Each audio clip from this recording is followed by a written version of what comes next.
तो last part में हमने देखा था कि जंगकुक किम के बड़े भाई आर्यन से बात करने के बाद बहुत ही ज़्यादा शॉक्ड हो गया था।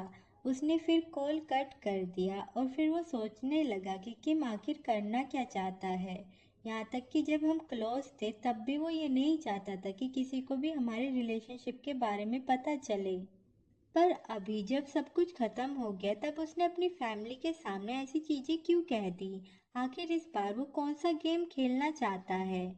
ये सोचते हुए उसकी बॉडी में जरा भी स्ट्रेंथ नहीं रही, इसलिए वो गिर पड़ा। वो इडियट आरएम अपने छोटे भाई को बहुत ही ज्यादा प्योर समझ रहा है, जैसे वो कोई वाइट रैबिट हो। उसने कभी ये रियलाइज ही नहीं किया होगा जिस पर्सन को वो प्रोटेक्ट करने की कोशिश कर रहा है एक्चुअली में वो एक एहसान फरामोश कमीना है। लेकिन मैं ये सब कुछ क्यों कह रहा हूँ? मैं भी तो एक इडियट हूँ। मैं भी उसकी जाल में फंस गया था।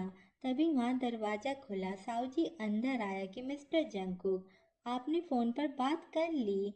मैंने कुछ लेट नाइट स्नैक बनाए हैं, क्या आप वो खाना चाहते हो? जंगकुक अभी बहुत ज़्यादा सैड था, फिर भी जंगकुक ने थोड़ा स्माइल के साथ कहा कि हाँ।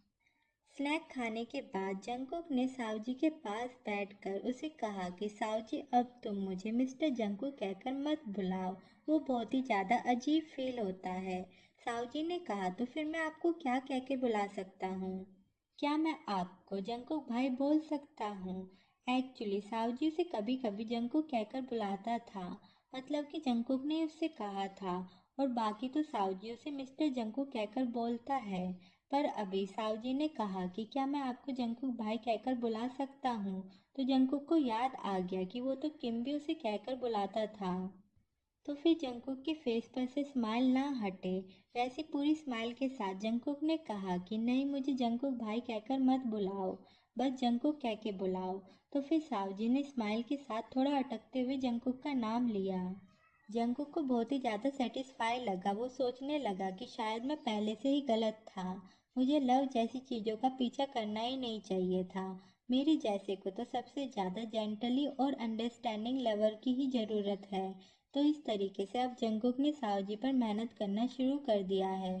न्यू ईयर के बाद कोरिया फिर से पहले जैसा हो गया। सब लोग अपने बिजी कामों में बिजी हो गए, पर जंगकुक के पास तो कोई भी काम नहीं था, इसलिए पर्सनली वो सावजी को उसके काम पर छोड़ने आया था।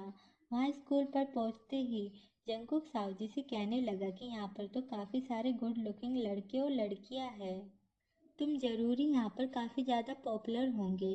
सावजी ने स्माइल के साथ कहा कि इतना ज़्यादा भी नहीं।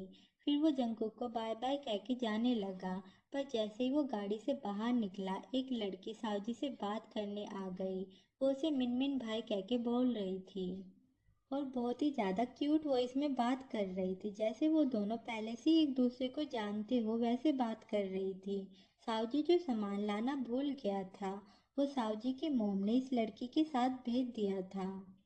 वो लड़की सावजी से कह रही थी कि वो सामान मैं यहीं पर लेके आऊँ या फिर आपके घर पर देने आऊँ। पर सावजी बहुत ही ज़्यादा ऑकवर्ड फील कर रहा था। उसने कहा कि जब हम स्कूल में हो तब तुम मुझे टीचर कहकर बोलना, और मैं कल भी यहाँ पर आने वाला हूँ, तो फिर वो सामान तुम यहीं पर ले आना। उस लड़की ने क्यूट वॉइस में कहा कि हाँ ठीक है, तो फिर टीचर जी चलो अंदर चलते हैं। पर सावजी ने कहा कि तुम पहले जाओ, मैं अपने फ्रेंड से कुछ बात करने के बाद आऊँगा। सावजी फिर से गाड़ी में बैठा और जंगकुक ने स्माइल के साथ उससे पूछा कि वो तुम्हें क्या कह के बुला रही थी मिनमिन?